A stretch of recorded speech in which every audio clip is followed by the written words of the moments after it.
बिस्मिल्लाहिर्रहमानिर्रहीम। Health awareness का दूसरा प्रोग्राम लेकर नाजरीन हम आपकी खिदमत में हाजिर हैं। तो प्रोग्राम ने बहुत ही मकबूलियत हासिल की है, बल्कि पाकिस्तान से लोगों ने मुझे मैसेज किए हैं कि बहुत ज़्यादा मेरे इनबॉक्स में मैसेज आए हैं, व्हाट्सएप पे मैसेज आए हैं कि हमें हमारी बीमारी का जो है वो इलाज बताया जाए। बल्कि नज़र तो आता है जैसे आर एक के जैसे घुटने में दर्द है, ऐसे महसूस हो रहा है।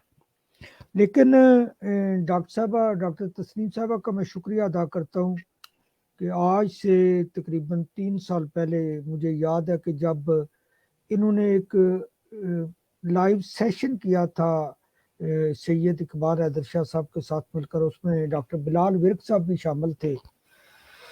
तो वो हेल्थ अवेयरनेस का इनका पहला प्रोग्राम था, और ये वही सिलसिला जिसका आगाज डॉक्टर तस्नीम सईद साहबा ने शुरू किया, ये वही सिलसिला अभी तक जारी है। तो इंशाल्लाह ताला हम इस सिलसिले को जारी रखेंगे। तो मैं डॉक्टर बिलाल विर्क साहब का भी शुक्रिया अदा करता हूँ कि तशरीफ लाए, उन्होंने हमें टाइम दिया। वो आर्थोपैडिक सर्जन है। तो डॉक्टर तस्नीम असलम साहबा को तो सब लोग जानते हैं कि उनका क्लिनिक है फ्रैंकफर्ट में। तो डॉक्टर साहब, मैं पहले सबसे आपसे ही सवाल करूंगा कि ये बताएं कि ये जॉइंट और बोन पेन है क्या? जी, बिस्मिल्लाहिर्रहमानिर्रहीम। अस्सलाम वालेकुम एजाज साहब, बहुत शुक्रिया। एक तो हमने जो हेल्थ अवेयरनेस सीरीज़ जो स्टार्ट की है, उसकी मकबूलियत वाक़ई आप ठीक कह रहे हैं, काफ़ी हो गई है। और आज का मौज़ू भी हमने सब लोगों के इसरार पे और पूछने पर चूज़ किया है, क्योंकि एक ऐसी बीमारी है जिससे हमारे पाकिस्तानी लोग बहुत सफ़र करते हैं। ये हम पाकिस्तानियों में बहुत कॉमन है, और ये ज़्यादातर मिडल एज में शुरू होता है और बुढ़ापे में जाते-जाते बढ़ जाता है। और औरतों में ये मसाइल मर्दों की निस्बत ज़्यादा होते हैं, यानी कि बोन और जॉइंट पेन से मतलब ये है कि आपकी हड्डियों और जोड़ों में जो दर्द होता है, जो एज के साथ-साथ बढ़ जाता है, उसके बारे में आज हम बात करेंगे। सबसे पहले तो हम बात ये करेंगे कि ये क्यों होता है? चंद बहुत कॉमन वजूहात इसकी क्या हो सकती हैं, वो मैं आपको बताना चाहती हूँ। सबसे पहले तो ये कि हम एक्सरसाइज़ नहीं करते, हम अपनी फ़िटनेस पे तवज्जो नहीं देते, जिसकी वज़ह से आपको बोन्स और जॉइंट्स की पेन्स हो सकती हैं। दूसरा, हम अगर कोई ओवरवेट है, यानी उसके अपने कद-काठ के लिहाज़ से वेट ज़्यादा है, तो फिर उसको बोन्स और जॉइंट्स पेन हो सकती है, क्योंकि उसके जोड़ उसके वज़न का बोझ बर्दाश्त नहीं कर पाते।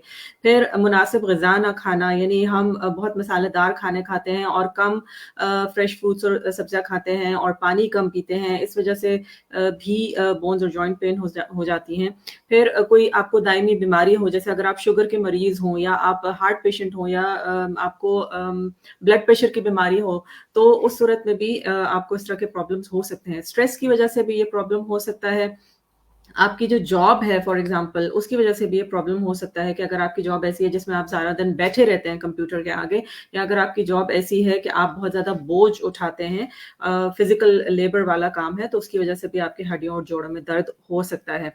आजकल मेरे पास प्रैक्टिस में जो पेशेंट्स आते हैं इस तरह के प्रॉब्लम्स के साथ, वो ज़्यादातर यंगस्टर्स हैं, और मैं ये देख रही हूँ कि हड्डियों और जोड़ों के प्रॉब्लम्स सिर्फ़ अब मिडल एज या ओल्डर पीपल में नहीं है, बल्कि यंगस्टर्स को भी होना शुरू हो गए हैं।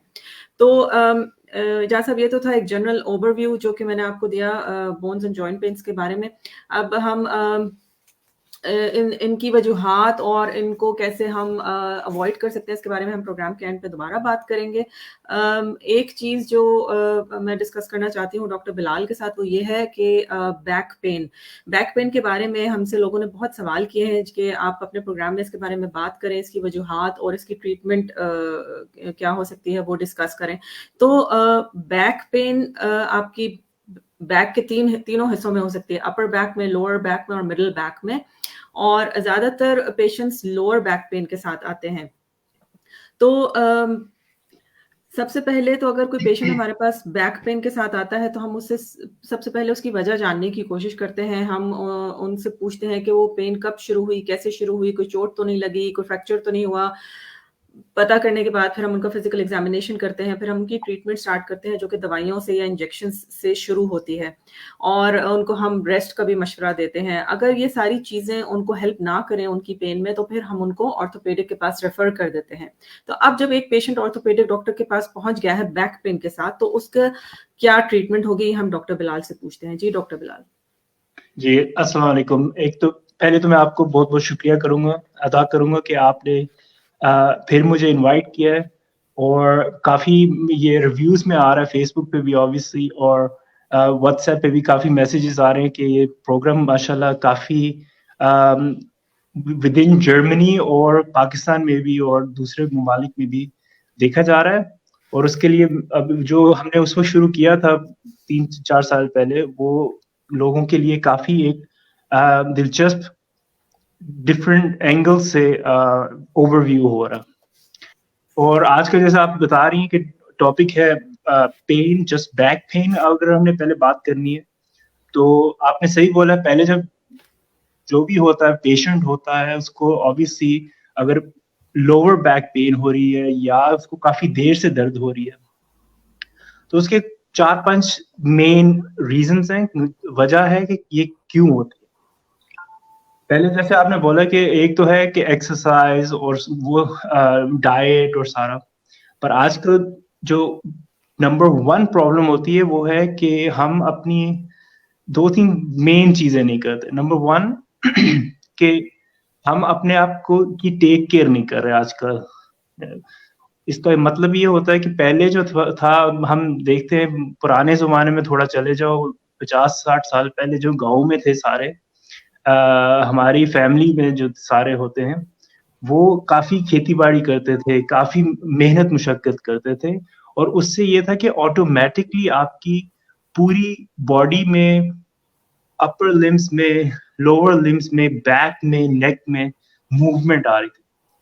और मेन जो बैक पेन को प्रिवेंशन होती है, बचाने का जो सिलसिला होता है, वो यही है कि सबसे पहला है कि आपने मूवमेंट करनी।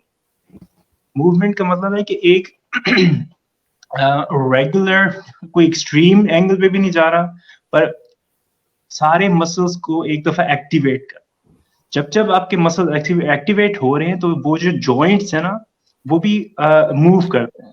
और हर एक जॉइंट हमारा है, जो हमारे सारे जॉइंट्स हैं, उसके अंदर ऐसे होता है कि उसके अंदर फ्लूइड्स होते हैं।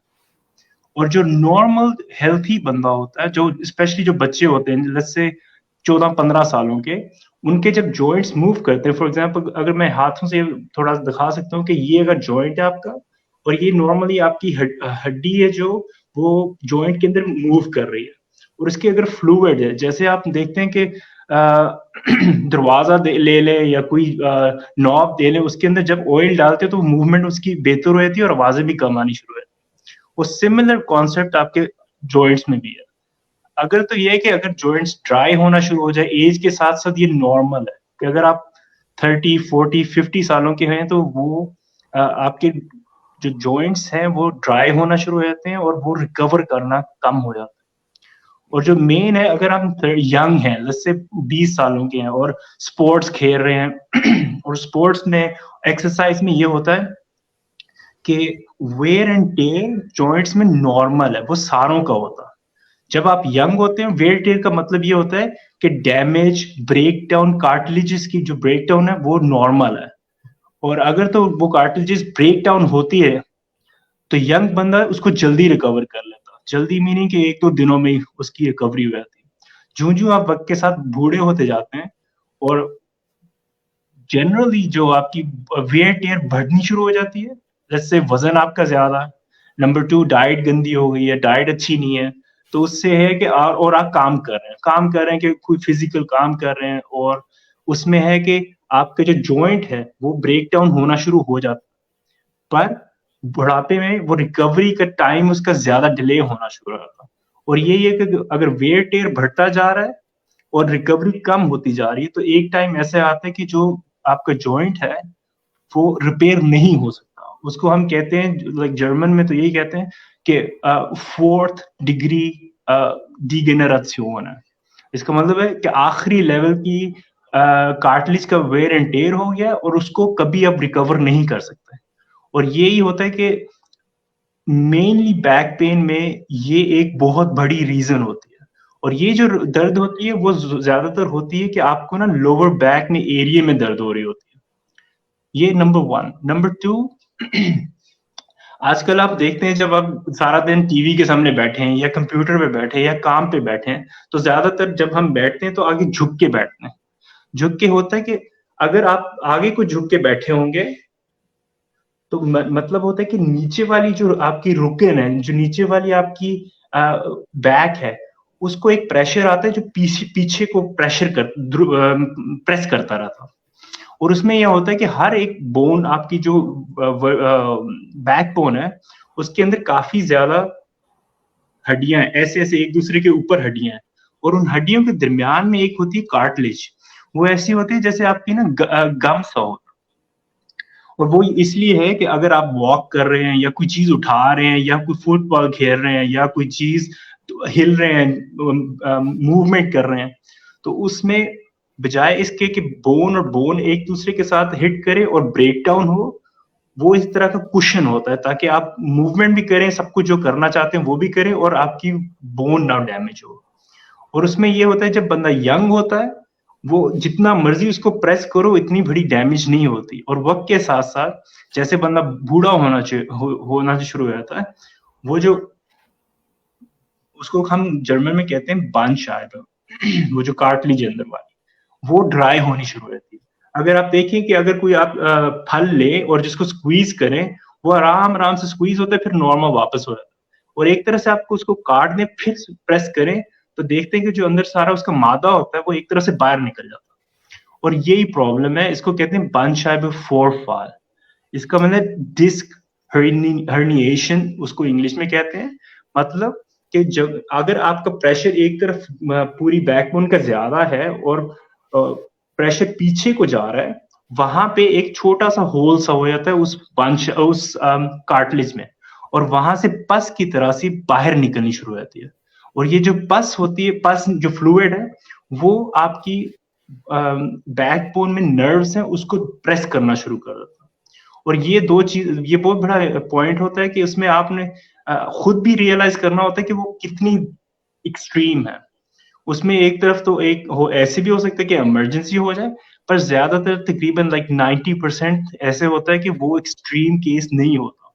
उसमें आपको इफेक्ट्स होते हैं कि टांगे सुन्न होना शुरू हो जाती हैं, या आप लंबा कहीं चलना शुरू करते हो तो 20-30 मिनट्स के बाद दर्द होनी शुरू होती है। वो होती है टांगों में दर्द होती है ज्यादातर, या पाँव में होती है, या पाँव सुन्न होना शुरू होता है, या कोई टांग सुन्न होना शुरू होती है।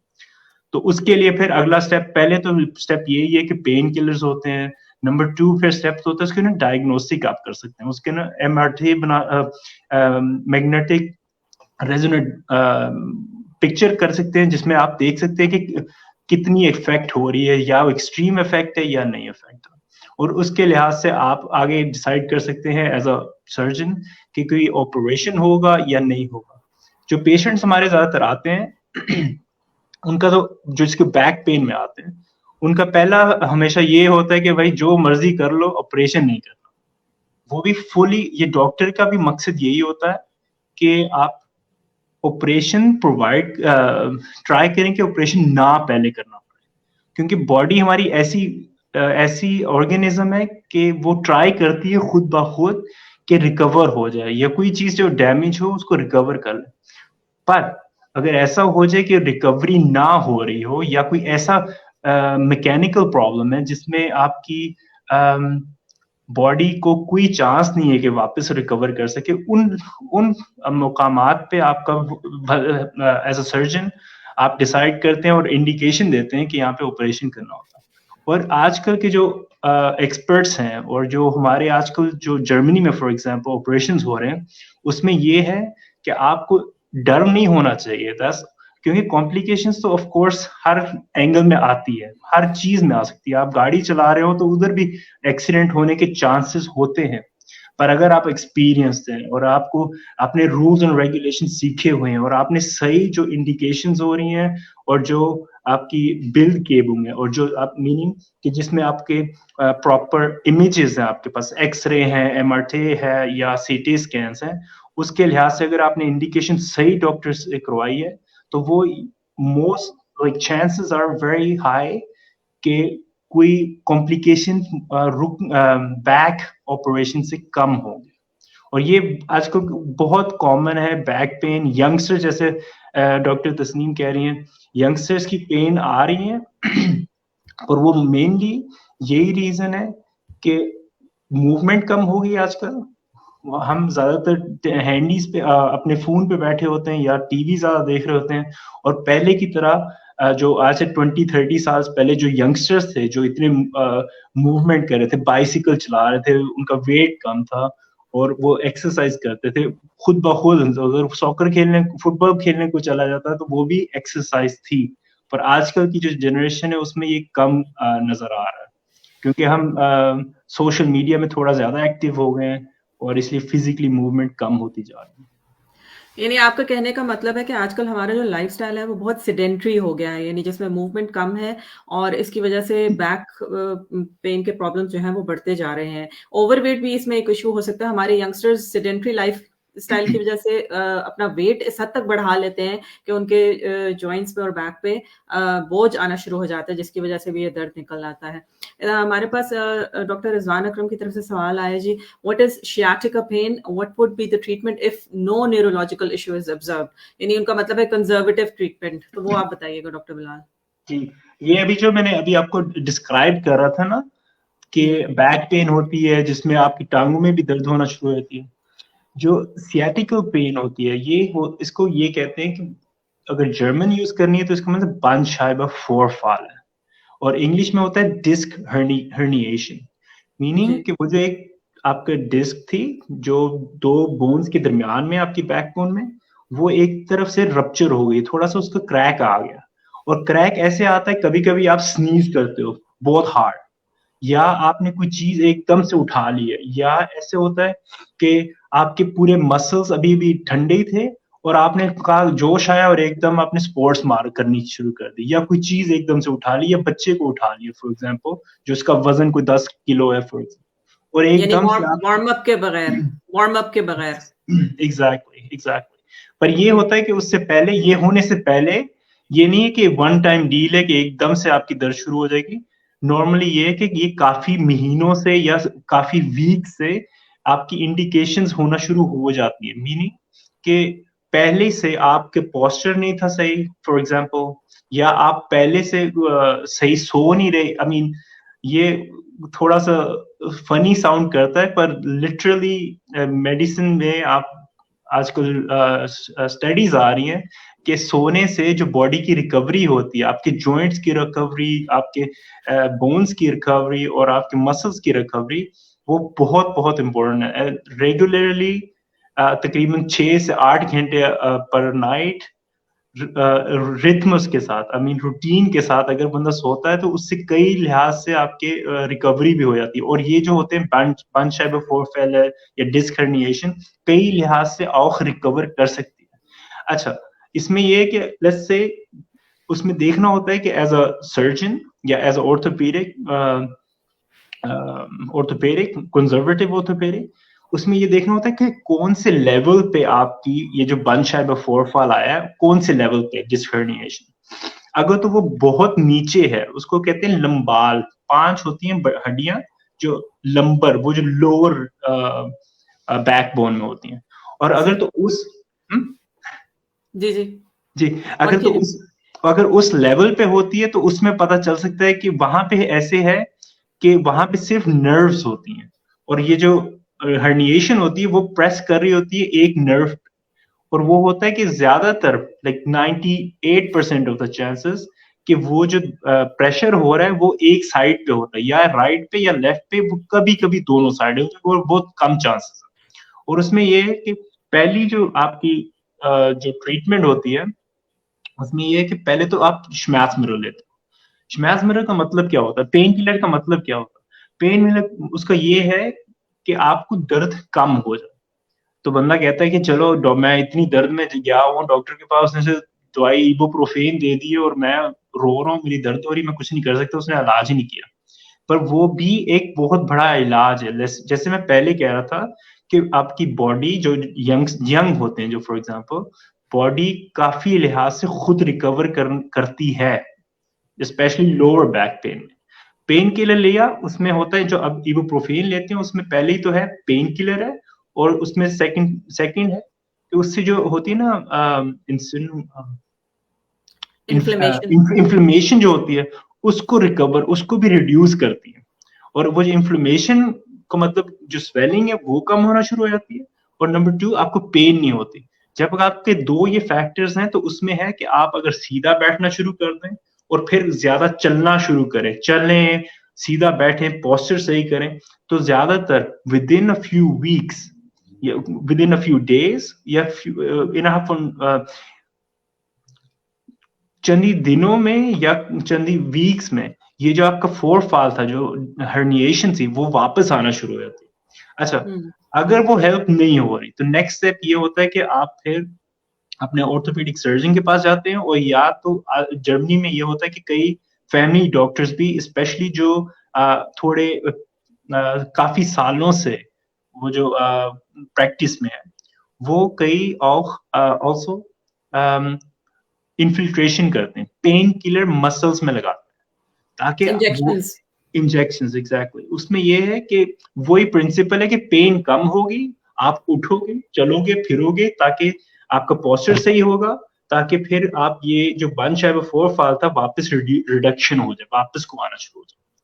यहाँ मैं आपको रोकूंगी। आपका कहने का मतलब है कि हम्म। पेन किलर्स लेने के साथ साथ अपनी मूवमेंट कंटिन्यू रखनी चाहिए, क्योंकि Yes, लोग yes. दर्द में बिल्कुल पायल होके इनएक्टिव होके बैठ जाते हैं। वो कहते हैं कि जी मूवमेंट करने से हमें दर्द होती है, लेकिन हम उनको यही मशवरा देते हैं कि जिस हद तक मूव कर सकें आपको करना चाहिए, ताकि आपके मूवमेंट के साथ आपके मसल्स और जॉइंट्स एक्टिव रहें।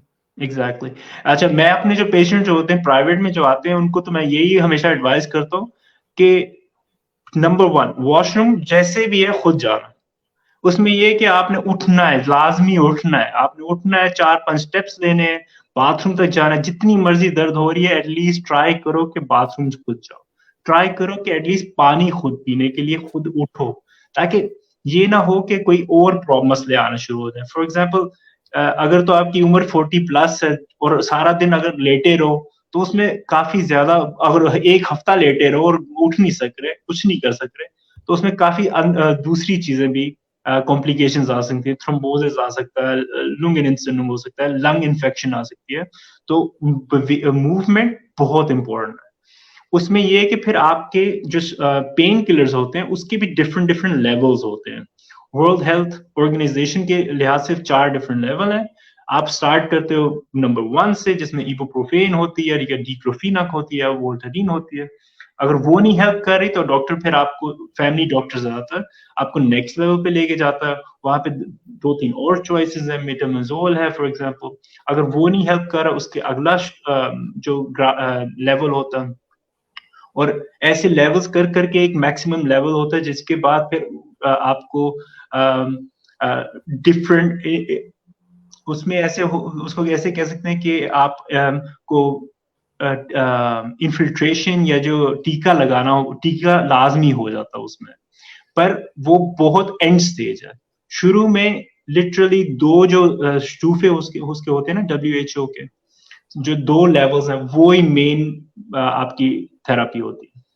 और नेक्स्ट लेवल अगर तो ऐसे है कि बंच है वो फोरफॉल काफी देर से, काफी हफ्तों से, और या एक्सट्रीम लेवल पे आपकी नर्व को प्रेस कर रहा है, तो वहां पे आपको ऑर्थोपेडिक सर्जन एक और इन्फिल्ट्रेशन कर सकता है, एक इंजेक्शन लगा सकता है, पर वो आपकी प्रैक्टिस में नहीं लगता, वो एक हॉस्पिटल में लगाते हैं।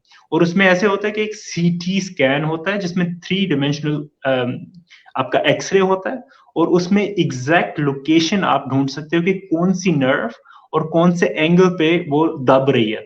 और उसमें आपको ऐसे वो जो ऑर्थोपेडिक सर्जन होता है वो एक इंजेक्शन लगाता है जिसमें कोर्टिजोन होती है, और नंबर 2 उसमें पेन किलर होता है, ताकि रिकवरी थोड़ी जल्दी हो जाए ना। अगर तो यही है, जैसे आप देखते हैं कि अगर हाथ को आप काफी देर तक पकड़े रहे ना, और उसमें देखते हैं कि अभी 2-3-4 मिनट बाद ब्लू होना शुरू होता है हाथ, और उसमें खून की सर्कुलेशन कम होनी शुरू होती है। ये सेम प्रिंसिपल नर्व्स के लिए भी सेम है। अगर तो नर्व को आप प्रेस करके रखे रखो काफी घंटों तक, कई दिनों तक, तो ऐसे होता है उसकी जो मूवमेंट होती है, उसके अंदर इलेक्ट्रिकल करंट्स होते हैं, और उसमें ऑल्सो जो गिफेस होते हैं, जो वेसल्स होते हैं, वो न्यूट्रिशन लेके आते हैं। अगर तो आप प्रेस करते रहोगे तो इसका मतलब एक टाइम आता है कि वो नर्व फंक्शन करना बंद हो जाती है, और वो एक अक्यूट प्रॉब्लम है, और उसको आपने जल्द से जल्द नोटिस करना है और जल्द से जल्द डॉक्टर के पास जाना है, और उसमें आपको होता है कि डायरेक्ट हॉस्पिटल में एडमिशन के लिए जाना होता है। अच्छा, उसका मतलब क्या है कि पता कैसे चलेगा कि ये अक्यूट हो गया या नहीं अक्यूट हो गया? उसमें ज्यादातर ये होता है कि आपके पैरालिसिस होना शुरू होता है। मीनिंग कि फॉर एग्जांपल अगर आपका फुट है, आप सोच रहे हो कि फुट को आपने उठाना है, और आप ट्राई कर रहे हो, ज़हन में सोच रहे हो कि आपने फुट को उठाना है, पर फुट उठ नहीं रहा, उसको कहते हैं पैरालिसिस। सेम थिंग, अगर फुट नीचे प्रेस करना चाहते हो, सोच रहे हो, ट्राई कर रहे हो और नहीं हो रहा, इसका मतलब है वो जो नर्व स्टार्ट हो गई है डैमेज के लिहाज से, और वो एक बहुत बड़ी इंडिकेशन होती है कि आप हॉस्पिटल में जल्दी से जल्दी एडमिट हो, और फिर वहां पे न्यूरोसर्जन होता है, जो न्यूरोसर्जन होता है या ऑर्थोपेडिक सर्जन होता है, वो मोस्ट लाइकली जल्द से जल्द आपकी सीटी स्कैन करेगा या एक एमआरआई करेगा, ताकि उसमें पता चले कि नर्व कितनी डैमेज हो रही है और कौन से एंगल पे हो रही है। और वहां पे 2-3 डिफरेंट एंगल्स होते हैं जिसमें आप ऑपरेशन बहान कर सकते हो। अच्छा, यानी आपका कहने का मतलब है कि एब्सोल्यूट इंडिकेशन या emergency indication for an operation is paralysis. यानी अगर पैरालिसिस हो गया है तो फौरी तौर पे ऑपरेशन कर लेना चाहिए। अगर पैरालिसिस तक बात नहीं पहुंची तो तब तक कंजर्वेटिव मेथड्स के साथ जो आपने सारे बताए हैं, हमें उनके साथ ट्रीटमेंट जारी रखनी चाहिए। ठीक है, ऐसा है डॉक्टर बिलाल के बहुत सारे सवाल आ रहे हैं जिनके हमने साथ साथ जवाब देने हैं, तो I start taking the questions ताकि हम उनके भी साथ साथ जवाब दे सकें। राशिद मलिक साहब ने पूछा है जी कि what blood test show bone problems. तो ऐसा कोई ब्लड टेस्ट है स्पेसिफिक जो आप हमें बता सकेंगे जिनके थ्रू हम बोन प्रॉब्लम्स देख सकते हैं? ओके, नंबर 1, जब ब्लड टेस्ट डिफरेंट तरह के होते हैं ऑब्वियसली, पर इसमें नंबर 1 जो होती है, कंसर्न जो होती है पेशेंट्स की, उसमें आपने लेवल्स चेक करना होता है इलेक्ट्रोलाइट्स का। उसमें कि आपका कैल्शियम लेवल कैसे है, मैग्नीशियम लेवल कैसे है, फॉस्फोरस लेवल्स कैसे हैं। उन लेवल से आप देख सकते हैं कि आपकी बोन जो है वो कितनी डेंस है। बोन डेंसिटी का मतलब है उसमें कितना मटेरियल है। आप जब फॉर एग्जांपल आप जब खाने की टेबल पे होते हैं, और कभी-कभी वो चिकन की बोन होती है, चिकन की जो लेग होती है, उसमें कभी-कभी होता है, अगर देसी मुर्गा वाला फॉर एग्जांपल अगर बायो खाएं तो वो हड्डी रियल स्ट्रांग होती है, उसको तोड़ना भी काफी मुश्किल होता है। अगर आप चिकन पोल्ट्री फार्म से लेके खाएं और आपको पता चलता है, वो हाथ से भी आप बोन को क्रैक कर सकते हैं, उसकी टांग की हड्डी फॉर एग्जांपल। ये सेम प्रिंसिपल है जो हमारी बॉडीज होती हैं। 25 लेवेंसयार मीनिंग के 25 एज तक जो बोन है उसको मैक्सिमम आप कैल्शियम उसमें जज़ब कर सकते हैं, फॉस्फोरस जज़ब कर सकते हैं और मैग्नीशियम जज़ब कर सकते हैं। और उससे जो 25 इयर्स में पहले बहुत इंपॉर्टेंट है आपके लिए। सो मीनिंग कि हमारे बच्चों के लिए बहुत इंपॉर्टेंट है कि वो स्पोर्ट्स करें, वो वेट्स उठाएं, साफ सुथरा खाना खाएं। साफ सुथरा से मीनिंग के मिल्क फॉर एग्जांपल, आजकल थोड़े डिफरेंट वेरिएशंस आ रहे हैं, पर ऑफ कोर्स फ्लूइड्स और खाना ऐसा हो जिसमें ज्यादा कैल्शियम हो फॉर एग्जांपल, या पोटेशियम हो। मीनिंग कि वेजिटेबल्स खाएं। वेजिटेबल्स में आपके पेपरिका हो गया, कॉलीफ्लावर हो गया फॉर एग्जांपल, या क्यूकम्बर हो गया, उसमें काफी मिनरल्स होते हैं। और ये 25 साल तक आप जज़ब कर सकते हैं। और उसके बाद होता है कि आप जज़ब तो कर सकते हैं, पर वो बोन्स के अंदर रहता नहीं। हमारी बोन्स में ऐसा है कि 2-3 डिफरेंट के तरह के सेल्स हैं। एक हर टाइम पे, अगर जब हर टाइम पे एक सेल्स आपकी बोन्स को तोड़ रहा है हर वक्त, और एक सेल ऐसा है जो हर वक्त आपकी बोन्स को बना रहा है। और एक ऐसा सेल है जो सो रहा है वहां पे, और ये 3 सेल आपकी बोन्स के लिए बहुत इंपॉर्टेंट है। मीनिंग कि बोन्स का ये मतलब नहीं है कि बोन सिर्फ आपके स्ट्रक्चर बना रही है, बोन आपके कैल्शियम की स्टोरेज है या पोटेशियम का स्टोरेज है, जिससे आपके बहुत ज्यादा अदर फंक्शंस होते हैं। फॉर एग्जांपल आपकी नर्व्स जो फंक्शन होती है वो कैल्शियम से होती है, उसका कैल्शियम आयंस होना बहुत लाजमी है, या सोडियम चैनल होना बहुत लाजमी है। और ये जो वियर एंड टेयर बोन्स में है ये हमेशा होता है, और इसका मतलब ये होता है कि आप अपने लेवल्स इवेंचुअली चेक कर सकते हैं फैमिली डॉक्टर के पास, जिसमें देख सकते हैं आपका कैल्शियम लेवल जनरली कितना है। और एक और टेस्ट होता है जिसमें आप बोन डेंसिटी आप चेक कर सकते हैं, पर वो लाजमी नहीं है, वो हर एक के लिए जरूरी नहीं है।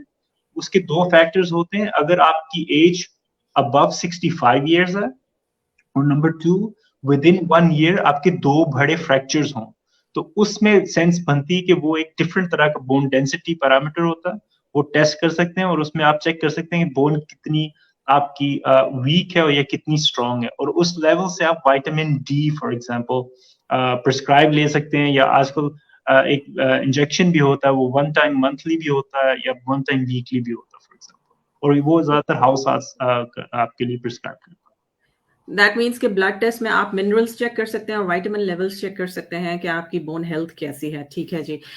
खालिद रशीद साहब पूछ रहे हैं, chiropractic treatment for joints can help in elderly people, chiropractic treatment आप एडवाइस करेंगे?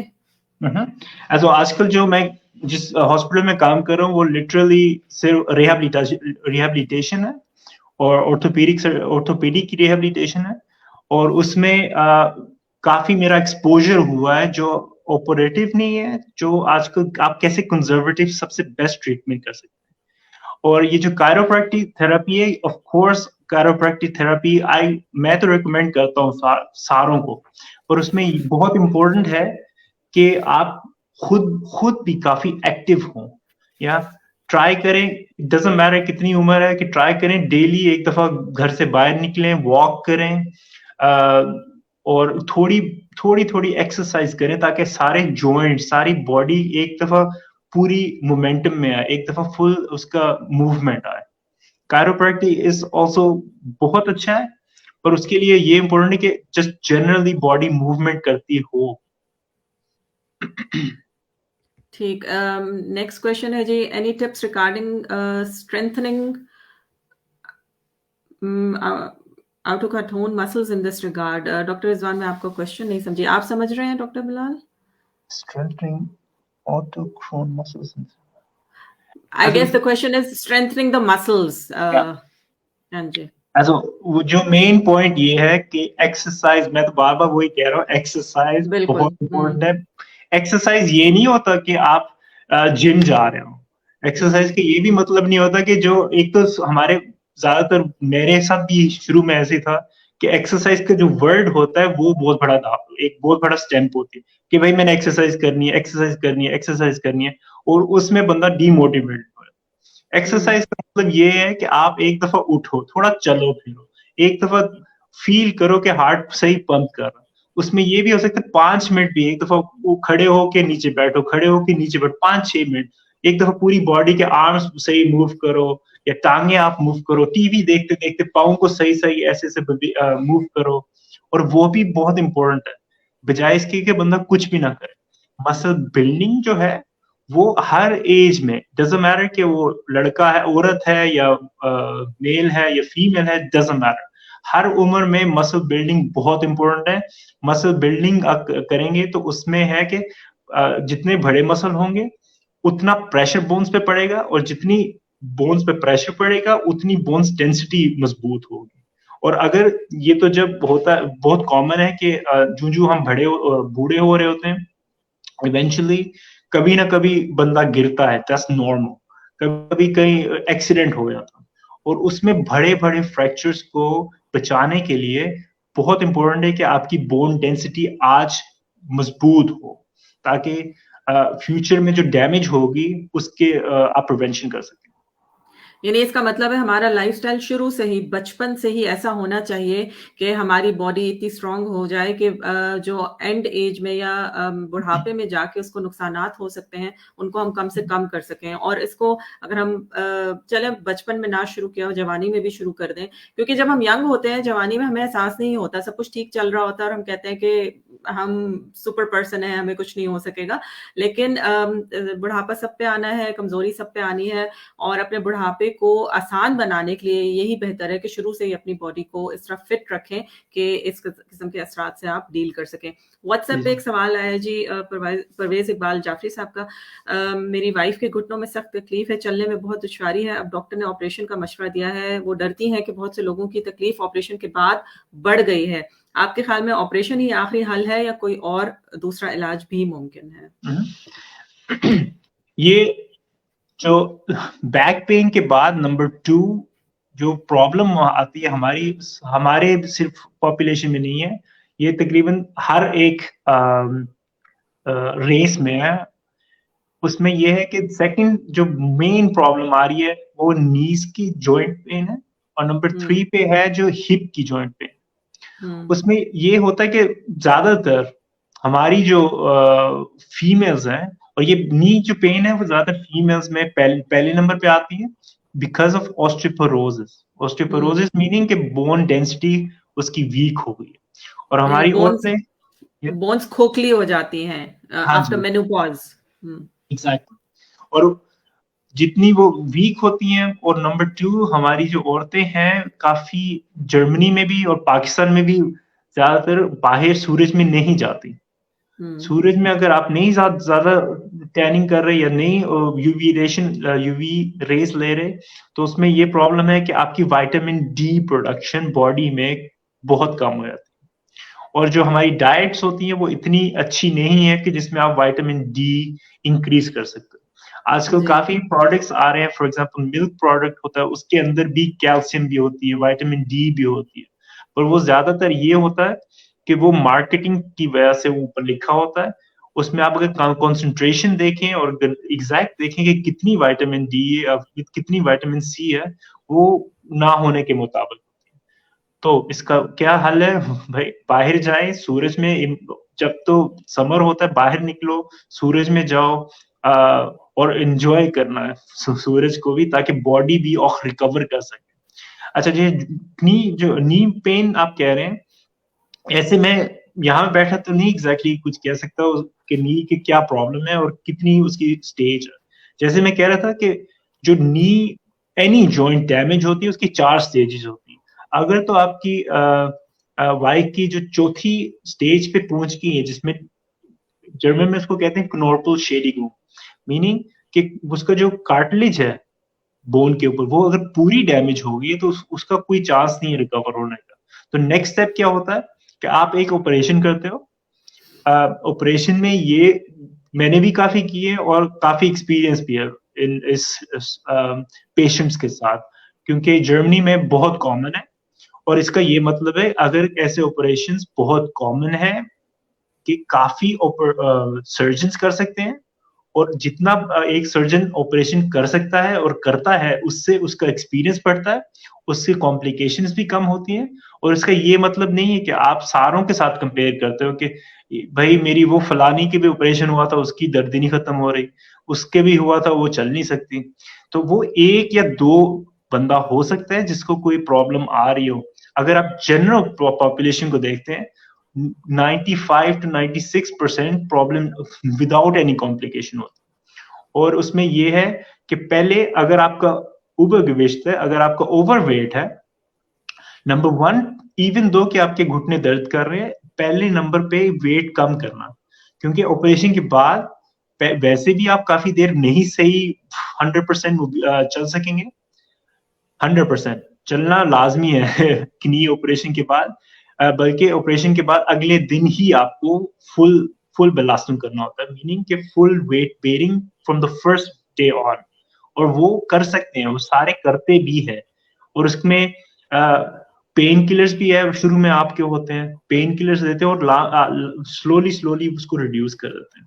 और मैं जो हमेशा एडवाइस करता हूँ कि नी ऑपरेशन के लिए हमेशा इंटरनेट पे चेक करें और रिव्यूज पढ़ें फ्रॉम द ऑर्थोपेडिक सर्जन जो कर रहा है ऑपरेशन।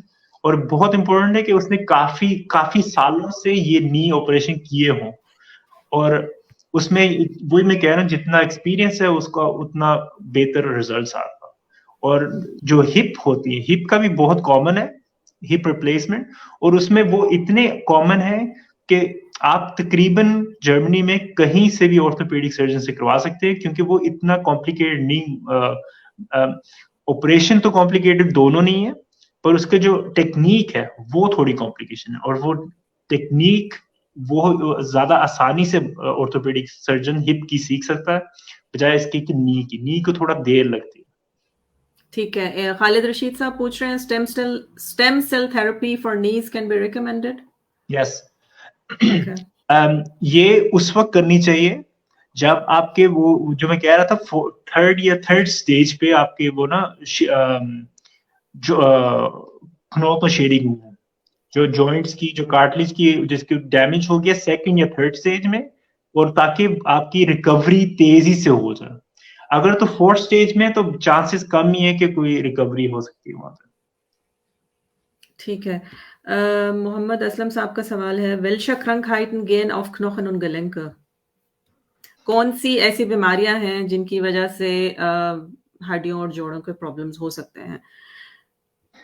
ये बहुत बड़ा टॉपिक है, बहुत बड़ा टॉपिक है, exactly. एक्सट्रीम बड़ा। पर मैं जनरली वो ऊपर से ये कह सकता हूँ कि आजकल जो हम ज्यादातर होता है, जो ज्यादातर कॉमन होता है, और लेट्स से कि यंग्स में नहीं, जो नॉर्मल अबव 30 years old, इस आर्थराइटिस है नंबर 1। और आर्थराइटिस का मतलब यही जो मैं कह रहा हूँ उसमें है कि आपकी कार्टिलेज इतनी खराब हो गई है कि वो कभी रिकवर नहीं हो सकती। ये नॉर्मली नंबर 1 आप कह सकते हैं। और नंबर दूसरे हैं नीज में, आप देख सकते हैं नीज में ये होती है जो एक और तरह की कार्टिलेज होती है, और वो उसको मेनिस्कस कहते हैं, उसकी भी डैमेज बहुत कॉमन है। और उसकी डैमेज जो है वो ज्यादातर यंगस्टर में शुरू होती है, और वो होता है कि आपका कुछ ट्रॉमा हो गया, कि आप स्की कर रहे हैं या फुटबॉल खेल रहे हैं, तो एक ना आपकी जॉइंट एक दफा हिल गई है और वहां पे बोन्स ने वो जो है ना कार्टिलेज उसको काट दिया। उसमें भी आप कई फुटबॉल होते हैं, सॉकर प्लेयर होते हैं जो मेनिस्कस जिसका खराब हो गया होता है फिर भी खेल रहे होते हैं, उस कुछ मसले की बात नहीं है। इसका ये भी है कि आपको कोई प्रॉब्लम नहीं है अगर मेनिस्कस टूट भी गया हुआ है, पर उसमें ये होता है कि एक टाइम आता है कि जब आप चल रहे होते हैं या उठते हैं या नी को मूव करते हैं, उसमें एक तरह की पेन आनी शुरू हो जाती है, और वो पेन ऑफ कोर्स काफी लिहाज से फिर रिकवरी के लिए खराब हो जाती है। उसमें छोटा सा एक ऑपरेशन होता है लाइक 20-30 मिनट्स का, उसको आर्थ्रोस्कोपी कहते हैं। उसमें छोटे से होल्स पंक्चर्स करके थोड़ी सी जो है ना मेनिस्कस जहाँ पे टूटी है उसको निकाल देते हैं ताकि रिकवरी और पेन खत्म हो जाए। ठीक है, मोहम्मद असलम साहब पूछ रहे हैं, व्हाई डू माय बोन्स एक इन द नाइट? मेरा ख्याल है इस सवाल का जवाब इस तरह डायरेक्टली तो नहीं दे सकते। It can be lot of reasons कि आपको कोई और क्रॉनिक बीमारी तो नहीं है, आपको शुगर तो नहीं है, ब्लड प्रेशर तो नहीं है, या कोई दवाई आप ऐसी तो नहीं ले रहे जिसका ये साइड इफेक्ट हो सकता है, या आपकी जैसे कि हमने बहुत मेंशन किया इस प्रोग्राम में, लैक ऑफ एक्सरसाइज है, या आप ओवरवेट हैं, या ये मसल क्रैम्प्स हैं। It can be a lot of reasons. तो इस तरह डायरेक्टली हम नहीं जवाब दे सकते। उसके लिए डॉक्टर के पास जाके आपको कंप्लीट हिस्ट्री देनी पड़ेगी, अपना कंप्लीट चेकअप कराना पड़ेगा, और फिर डॉक्टर आपको बताएगा कि क्या वजह हो सकती है, because it can be one of many reasons. सवालात हमारे पास बहुत आ रहे हैं और आई एम नॉट श्योर कि अगर हम आज आपके सारे सवालों का जवाब दे सकेंगे। टॉपिक अभी हमने पूरा कवर भी नहीं किया। We wanted to go to the small joints, जो हाथों और पैरों के छोटे हड्डियां या जोड़ होते हैं, वो क्यों ओल्ड एज में जाके स्पेशली खवातीन के हाथों में प्रॉब्लम शुरू हो जाती है, डिफॉर्मिटीज शुरू हो जाती है, हाथों की शेप बदलना शुरू हो जाती है। उसके बारे में हम अगर आप ब्रीफली 5 मिनट्स में एक्सप्लेनेशन दे दें तो आई विल बी थैंकफुल।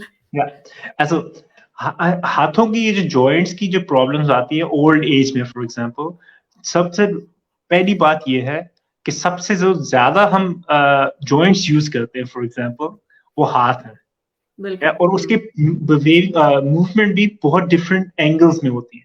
आप उसको एक्सटेंड कर सकते हो, उसको जोड़ सकते हो, उसको बाहर निकाल सकते हो ऐसे, और डिफरेंट डिफरेंट, और हर सोते वक्त भी आपकी मूवमेंट हाथों की, फिंगर्स की होती है।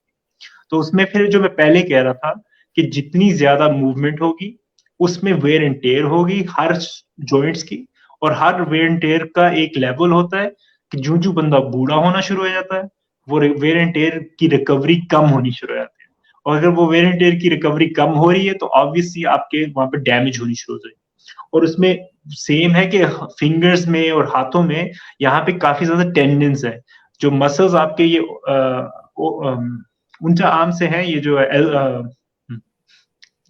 आपके जो है लोअर आर्म है, इसके जो मसल्स हैं उसकी सारी टेंडेंस फिंगर्स में, और इसका हर एंगल को जो मूवमेंट होती है वो खींचती है आपकी फिंगर्स को, और वो ऐसे वक्त के साथ साथ वो खींचना जो होता है फिंगर्स का वो एक डिफरेंट एंगल पे भी जाना शुरू हो सकता है, जिसको हम डिफॉर्मिटीज कह सकते हैं। ये नंबर एक है। दूसरे और भी होते हैं, डैमेजिंग हो सकती है, ये हो सकता है कि आपकी बॉडी इम्यून सिस्टम थोड़ा सा रिएक्टिव हो गया, और वो उसको कहते हैं, वो हो सकता है कि रोमाटोइड आर्थराइटिस है, जिसमें जो आपके सेल्स होते हैं वो जॉइंट्स को खुद ब खुद तोड़ना शुरू कर देते हैं, और उससे भी आपकी डिफॉर्मिटीज आ सकती है। सेम थिंग फुट पे भी, जब आप सारा दिन चलते हैं और आप 60-65 सालों के, और सारा दिन चल रहे हैं, हाई हील्स पहने हैं, और उसमें भी ऐसे होता है कि एक टाइम आता है कि आपकी डिफॉर्मिटीज आनी शुरू होती हैं, क्योंकि जो मेन प्रेशर जोन है फुट पे वो आपका एंगल बदलना शुरू हो गया। वो शूज पे भी डिपेंड करता है और आपकी चाल पे भी डिपेंड करता है, और वो चाल, जो चलने की चाल है वो डिफरेंट होती रहती है विद इन एज। ये भी हो सकता है कि पेन की वजह से हो रही है, आपकी बैक पेन हो रही है और आपका एंगल पूरा बदल गया, या पाँव में दर्द आ रही है और उससे आपका एंगल बदलना शुरू हो गया। ठीक है जी, एक लास्ट क्वेश्चन खालिद रशीद साहब का हम लेते हैं। What food will you recommend for vitamin D? Likewise in Germany sunlight is not available as usual as in tropical countries.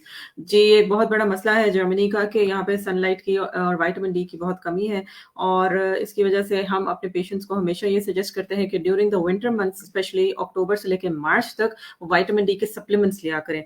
Vitamin D के जो सप्लीमेंट्स हैं उनकी डिफरेंट स्ट्रेंथ्स होती हैं, 1000 माइक्रोग्राम से लेकर 20,000 माइक्रोग्राम तक। 1000 माइक्रोग्राम जो है वो आपने डेली लेना होता है, और 20,000 माइक्रोग्राम जो है वो वंस अ वीक लेना होता है। तो कोशिश कीजिए कि जो विंटर मंथ्स हैं उनमें विटामिन डी के सप्लीमेंट्स जरूर लिए जाएं, रिगार्डलेस ऑफ दैट कि आपको विटामिन डी की कमी है या नहीं, आपने ब्लड टेस्ट करवाया है या नहीं। ये हर एक के लिए सजेशन है, क्योंकि जर्मनी में सनलाइट की कमी होती ही होती है, और विटामिन डी आपने 6 मंथ्स लेनी है, फिर समर मंथ्स पे आपने छोड़ देनी है। और इस बात से बिल्कुल ना डरिए कि आपको टॉक्सिसिटी हो जाएगी, यानी आपकी बॉडी में विटामिन डी के लेवल ज्यादा हो जाएंगे, ऐसा कुछ नहीं होगा, क्योंकि विटामिन डी जितनी ली जाए वो कम ही होती है। अनलेस कि आपको ऐसी कोई बीमारी है जिसमें कॉन्ट्राइंडिकेशन है कि विटामिन डी आपको नहीं लेनी चाहिए, आपकी सेहत के लिए खराब है, मुजर है, तो फिर आप डॉक्टर के मशवरे के बगैर मत लीजिएगा जी। डॉक्टर रिजवान अकरम पूछ रहे हैं जी, arthrosis is also a big issue, any short comment on that? जी, एक्चुअली जो मैं सारा इस टाइम पे बोल रहा था वो तकरीबन जी, सारा अर्थरोज ही था। हाँ इसमें बिल्कुल। पूरी जो तकरीबन मेरी जो आपको मैं डिफाइन कर रहा था, एक्सप्लेन कर रहा था, ये जो थोड़ी थोड़ी डिटेल्स में, वो सारा अर्थरोजा ही है। इसका मतलब है damage, wear, tear from joints is an arthrosis. बिल्कुल जी। जाज साहब, अब हम वापस आपकी तरफ आते हैं क्योंकि प्रोग्राम का टाइम शॉर्ट हो रहा है। देखें, मैं शुक्रिया अदा करूंगा कि डॉक्टर बिलाल विरक साहब का, कि इन्होंने बहुत यूज़फुल इंफॉर्मेशन दी है, बहुत ही यूज़फुल।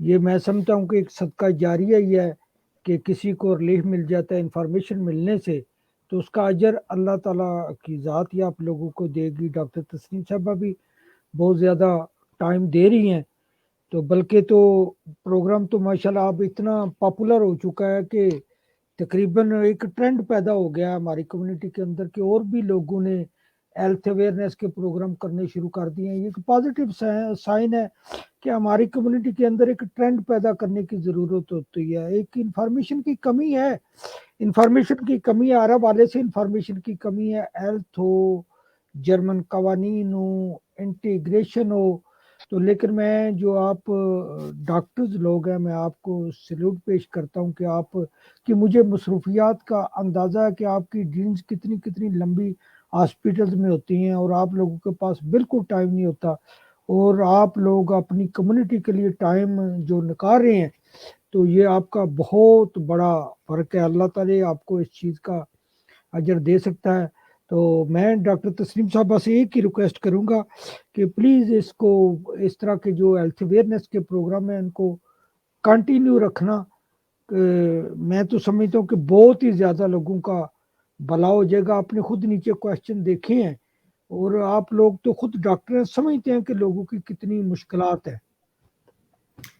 जी, बिल्कुल, इंशाल्लाह इरादा हमारा यही है कि अब ये हमने एक सिलसिला जो शुरू किया है उसको जारी रखें और उन सब मौज़ूआत पे आपके साथ बात करें, जो कि आप हमसे सुनना चाहते हैं। मैं तो अपनी प्रैक्टिस में भी बहुत से पाकिस्तानी या एशियन पेशेंट्स के साथ डील करती हूँ रोज़ाना की बुनियाद पर, और मुझे अंदाज़ा है कि हमारी कम्युनिटी में किस किस्म की बीमारियाँ हैं या उनको किस किस्म की इन्फॉर्मेशन चाहिए जो उनको उनकी बीमारियों में हेल्प कर सके। तो रोज़ाना क्लिनिक में भी यही काम है और आपके प्रोग्राम्स के थ्रू भी यही काम है। तो बहुत शुक्रिया हमें ये प्लेटफ़ॉर्म मुहैया करने का जिसपे हम यहाँ आ सकें और सब लोगों को मुखातिब कर सकें। Thank you doctor Bilal for being on the show. आपको जब भी मैंने पूछा है, कहा है, आपने हमेशा मेरा साथ दिया है, सपोर्ट किया है और मेरे कहने पे कभी ना नहीं किए। I am very thankful to you for that. तो मैं जो है ना जी। डॉक्टर रिजवान अकरम साहब का भी शुक्रिया अदा करूंगा कि इन्होंने ज्वाइन किया, अच्छे क्वेश्चन रेज किए। खालिद रशीद साहब का भी शुक्रिया अदा करूंगा। इस तरह राशिद मलिक साहब का भी मैं शुक्रिया अदा करूंगा। मोहम्मद असलम साहब, जिन लोगों ने ज्वाइन किया वो हमारे प्रोग्राम का हिस्सा बने, नीचे बड़े बड़े अच्छे क्वेश्चन किए। तसव्वुर साहब हैं, तसव्वुर हुसैन, ईसान लाई साहब हैं, सब लोगों का, अजीम मल्ली साहब हैं, बहुत लंबी लिस्ट है, मुनीर अहमद साहब हैं। जिन जिन लोगों ने प्रोग्राम को ज्वाइन किया और अच्छे कमेंट किए और अच्छे अच्छे क्वेश्चन किए, उनके कमेंट्स की वजह से प्रोग्राम की एक बर्थ बढ़ी है, लोगों को इन्फॉर्मेशन देने में हमें एक सहूलत मिली है। मैं सबका शुक्रिया अदा करता हूँ। हाँ, आखिर पे डॉक्टर तस्नीम साहब आप कुछ कहना चाहें तो। बस जी डॉक्टर बिलाल आपका शुक्रिया, and if you would like to say something. मैं आप दोनों का बहुत-बहुत शुक्रिया अदा खुद भी करना चाहता हूँ कि आप हमेशा काफ़ी देर से ये रेगुलरली कर रहे हैं, और इसकी कई मैं बता रहा था पहले भी फेसबुक पे और व्हाट्सएप पे मुझे काफ़ी इन्फॉर्मेशन आ रही है फ्रॉम डिफरेंट डिफरेंट लोगों से, और आपका प्रोग्राम काफ़ी वो दिलचस्पी से देख रहे हैं और इन्फॉर्मेशन भी आप शेयर कर रहे हैं। Thank you so much. Thank you too. आपके और कोई सवाल हों आप लोगों के तो प्लीज़ आप हमसे ज़रूर कीजिए। आप नीचे कमेंट सेक्शन में लिखिए और हम आपको उसका फीडबैक देने की पूरी कोशिश करेंगे। टाइम कम है, टॉपिक बहुत वास्ट है, इसलिए हमने सिर्फ वो चीज़ें इसमें कवर करने की कोशिश की हैं जो कि हमें लगता है जिनके बारे में बात ज़रूर होनी चाहिए। और इंशाल्लाह हम नेक्स्ट टाइम भी इसी तरह के एक इंटरैक्टिव प्रोग्राम के साथ आएँगे, जिसमें इस किसी ऐसे ही मौजू पे बात करेंगे जिसकी आपने हमसे फरमाइश की होगी और जिसके बारे में हम आपको इन्फॉर्मेशन देना चाहते होंगे। टिल नेक्स्ट टाइम इंशाल्लाह फिर एक और एक्सपर्ट के साथ हम आपकी खिदमत में हाजिर होंगे। अपना ख्याल रखिएगा। अल्लाह हाफ़िज़।